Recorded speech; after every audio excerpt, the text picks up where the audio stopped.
नमस्कार शेतकरी बांधवांनो, मी कृषी मित्र Kalidas Pande, Fertibase agri solutions private limited Hyderabad, प्रतिनिधी बारामती। आज आपण या ठिकाणी किरण इंगवले यांच्या मका या प्लॉटमध्ये आहोत। आपण बघू शकता ही मका कशा पद्धतीने बहरलेली आहे। या ठिकाणी आपण यांना कॉपीएस NPK 50 किलोच्या बॅग वापरण्यासाठी शिफारस केली होती, त्यांनी वापरली। आपण त्यांना प्रत्यक्ष विचारू की त्यांना काय फरक जाणवतो। नमस्कार साहेब। नमस्कार। मला सांगा, कॉपीएस NPK वापरल्यानंतर तुम्हाला काय रिझल्ट दिसले?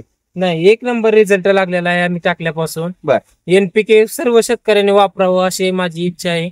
बर, मला सांगा काय काय बदल झाला तुमच्या याच्यामध्ये? अदर तुम्ही जे दुसरे प्लॉट आहेत आणि तुमच्या मकामध्ये काय प्लॉट बरं दिसतो? माझ्या मका प्लॉट मध्ये जमीन आसमानाचा फरक मला दिसतोय मी वापरल्यापासून। बर, मकाची साईज, रुंदी, पानांची साईज वाढलेली आहे। बर, आणि काळोखी कायमस्वरूपी राहिलेली आहे। बर, वापरण्यापूर्वी आणि वापरल्यानंतर काय तुमचा अनुभव आहे? वापरल्यापासून ते आम्हाला रानातून घरी जाऊ वाटत नाही। बर, आणि त्याच्या वापरायच्या अगोदर आम्हाला रानामध्ये येऊच वाटत नव्हतं। म्हणजे अशा पद्धतीचा विलक्षणीय बदल याचा झालेला आहे। हा, शेतकऱ्यांना काय सांगाल?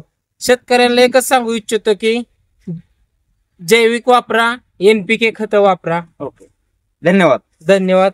नमस्कार।